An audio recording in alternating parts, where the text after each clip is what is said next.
CPUs were so abundant, why don't we create 4 that are for high performance, but create one that is extremely low power, called 4+1 architecture. Just about everybody in the future are going to use this type of architecture. We invented it so that you could have very low power when you're just using it to watch movies, listening to music, read a book. But when you go play a game or access a website, you want to power on those quad CPUs, get the job done, and go back to sleep. Tegra 3 was the world's first quad core. Tegra 4 introduced 2 new ideas. We integrated for the first time a software-defined radio. Modem that is completely processed in a new type of architecture that's called a deep execution processor, running modem protocol stack in extremely low power. And we introduced a second idea called computational camera. Using mathematics, using the CPU and the GPU to work together to take sensor information from your camera, from your image sensors, and create, using image processing, surprising effects. Like, for example, you don't have to take 2 shots to create HDR. You create 1 instantaneous shot to create HDR. For example, it could track your face. It could track an object while the object is still moving. So if you ever try to take a picture of a kid, you're constantly refocusing. Now you don't have to do that. You simply touch, it tracks, and now as the object moves, it stays in focus. And while it stays in focus, it's changing in real time its exposure necessary for HDR. All of that is made possible by our computational camera. So the question is, what do you do next? You've done so much. What do you do next? Well, our next generation GPU, our next generation mobile processor, Tegra, is called Logan. This generation was called Wayne. Now it's called Tegra 4. The next version is called Logan. Logan has something that we've been dying to bring to the world for so long. It is almost the reason why we came. Logan incorporates, for the first time, our most advanced GPU.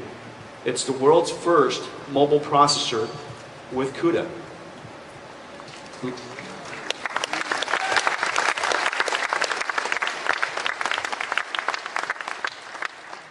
You're not the only one who's been holding their breath, I'll tell you. Logan incorporates a Kepler GPU. It is full CUDA 5 because it's the most modern GPU. Out of the box, it's OpenGL 4.3. And it does everything that a modern computer ought to do. Does everything a modern computer ought to do.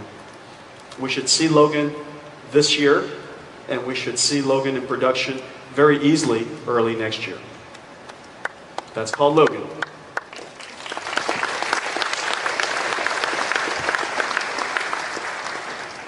Well, let me show you one more, because I have a feeling several of you in the audience have heard of Logan. Let me show you one more. The next generation beyond Logan has a peculiar name. The next generation is called Parker. Parker brings 3 ideas to the market. 3 ideas to mobile processing. The first is, I know you've been waiting, so have I. It is the first processor with Denver. World's first high-performance 64-bit ARM processor, coupled with our next generation GPU, Maxwell. And in order to put all of that in the hands, in your hands, in a phone, in a tablet, we're using FinFET 3D transistors. That's Parker. You know, the observation that is amazing here is, and I don't know if you guys noticed the scale earlier, the GPU was increasing about 2 times every other year. Basically, still sustaining very naturally Moore's Law. Because parallel computing has the benefit of not having to push for just frequency, we can have the benefit of pushing frequency and the number of transistors. And because parallel computing is still in its nascent stage, there's so many new ideas we can still incorporate architecturally to improve its performance. There's still a lot of learning ahead of us. But it's still 2 times every other year. What's really remarkable here is in 5 years' time, we're going to increase the performance of Tegra by 100 times. 100 times. Now, Moore's Law would suggest about 8. Well, that's a perfect example of disruptive technology. It happened back in the good old days when the PC industry came along. The rate of innovation in the beginning was really quite staggering. Quite staggering. And so you should expect that every generation, the Tegra processor brings something that is just enormously surprising from the past. Now, I just can't wait. I can't wait any longer. All this talk, I can't wait any longer. I'm like you. I want to see ARM and CUDA now. I want to see CUDA on ARM right now. And so, maybe next time. And so the guys went off and they said, you know, Jetson, you want to see CUDA on ARM right now? Well, we can. We're going to build a super low power GPU, a new GPU that you guys have never seen, and we're going to combine it with ARM, and we're going to create the world's most powerful ARM computer. Ladies and gentlemen, let me introduce you to Logan's girlfriend, Kayla. Kayla is a really interesting little thing. Kayla has a Tegra 3 because it has a PCI Express. We added to a brand new, very low power GPU. And if not for all of the connectors we wanted to put on here, Kayla would be a little tiny thing. Now the thing that's really amazing is this. Logan's going to be the size of a dime. This is going to fit into a chip the size of a dime.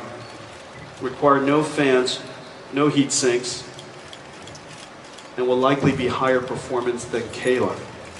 But let's just take a look at what Kayla can do, shall we? All right, Bass, show me Kayla. All right, so this is Kayla. Kayla is running real-time ray tracing. And this real-time ray tracer is,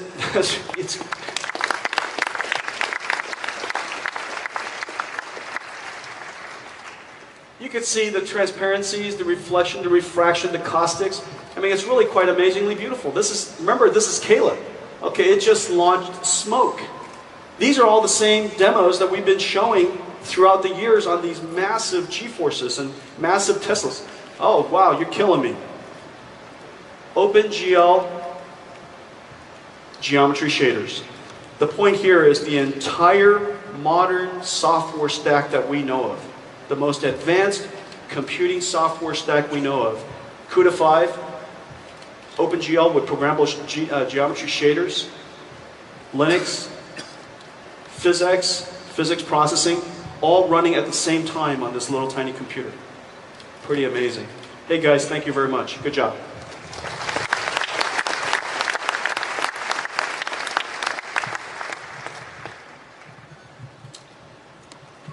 Next, I want to talk about remote